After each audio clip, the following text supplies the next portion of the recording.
ராமா ராமா என்று சொன்னேன். அதை சொன்னால் என் பிரச்சனை தீர்ந்து விடுமா? பிரச்சனைக்கு தீர்வும் விளக்கமும் சொன்ன பெரியவா. ஏன் நமக்கும் தான். இக்கட்டுரையை எழுதியவர் ஸ்ரீராம். இது பிரபல நாளிதழ் ஒன்றில் வெளியான உண்மை சம்பவம்.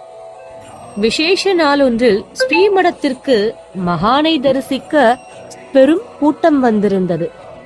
அப்போது அவர் சந்திரமௌலீஸ்வர பூஜை செய்து கொண்டிருந்ததால் வந்திருந்த பக்தர்கள் அனைவரும் அமைதியாக நின்றும் அமர்ந்தும் ஜெய ஜெய சங்கர கோஷத்தை மென்மையாக சொல்லிக் கொண்டிருந்தார்கள். அப்போதுதான் வந்திருந்த பக்தர் ஒருவர் பக்தர் கூட்டத்துக்கு இடையே புகுந்து முன்னேறுவதற்காக முண்டியடித்துக் கொண்டிருந்தார்.